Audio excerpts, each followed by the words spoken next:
lecture is about improving the performance by using cache memories in multi-threaded programs in a better way, or at least ideas for improving the performance. This is the interaction between different CPUs and caches is very complex, so it's not easy to say if you do that it will certainly improve the performance. There are some obvious things that will certainly, or at least very likely, degrade performance, but experimentation and measurements are key to getting insights of the behavior of a program on a certain machine. If you compare writing parallel programs in Java or C or Rust or some other similar language, which possibly should be regarded as very not so similar, but if you compare that to actors and Scala with Akka, you may have the view that it's completely different. But of course the syntax and how to express the parallelism and the messages, they are completely different, because in Akka you must create the messages yourself and send them somewhere. Okay, but in a parallel program there are lots of messages between memory and different caches,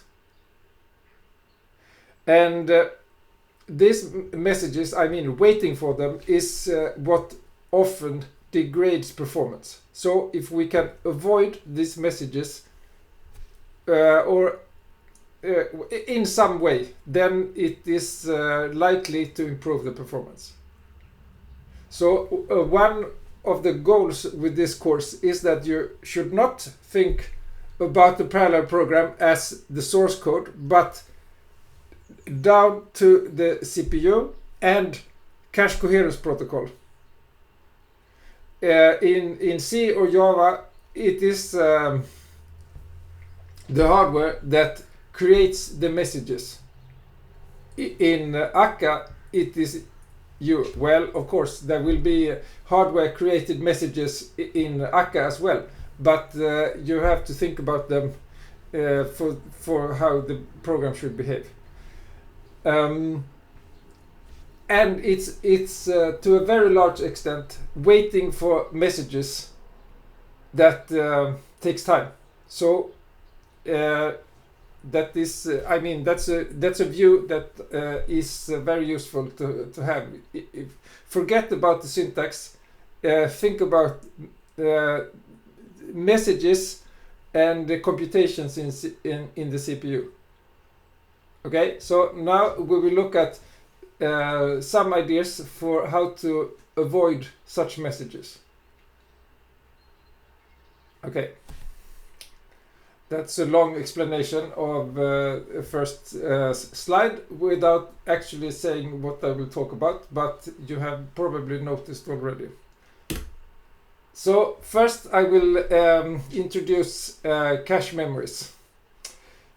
You probably already know most things about them already, what is relevant, but this is a one-page short summary of cache memories, and some details you can read about in other courses, such as efficiency or a course on computer organization or computer architecture. Okay, but basically a cache memory is a faster but smaller memory than the normal ROM memory, and if the CPU wants to read a variable and it is located in the cache, a copy of it, then reading is fast. It's called a cache hit, and at the cache miss, it's if we want to read a variable and it's not in the cache, then not only that variable is copied from RAM, but for instance 128 bytes. That's on Power 8.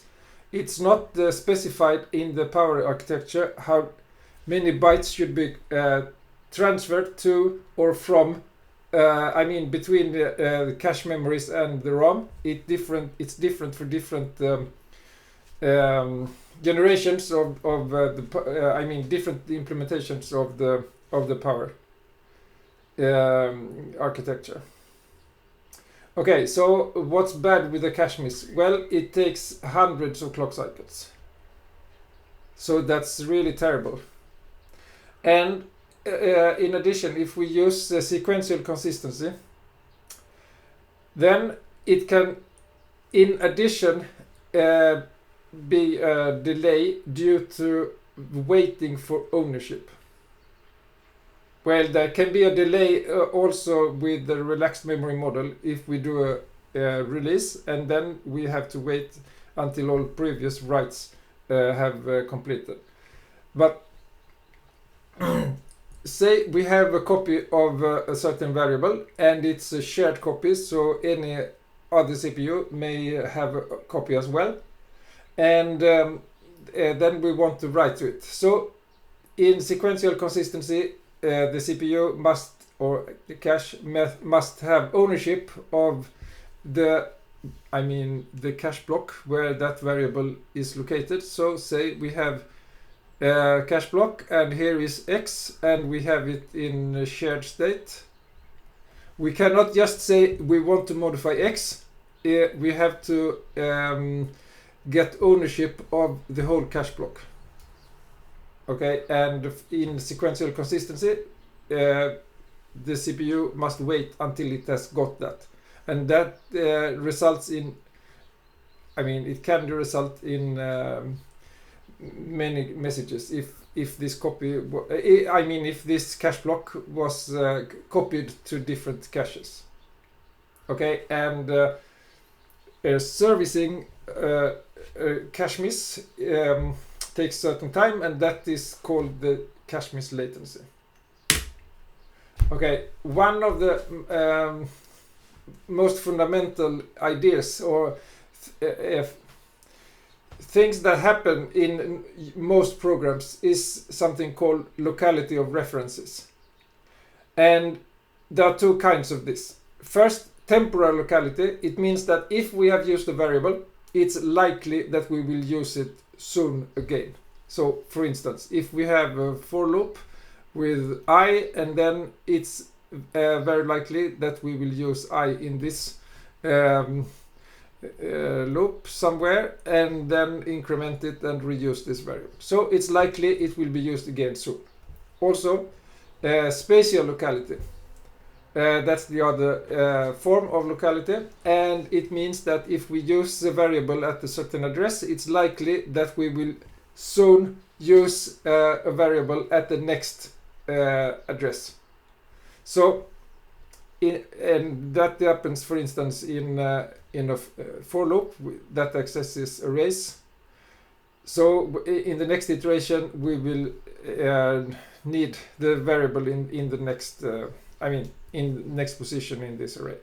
And also, this for loop obviously will have some instructions, and there is spatial locality for all the instructions here. If we do something here, maybe an add or a multiplication or something, then when the CPU has fetched this one, it's very likely that it will, it will certainly happen unless the computer explodes or something like that. Or well, it's not necessary, because it can be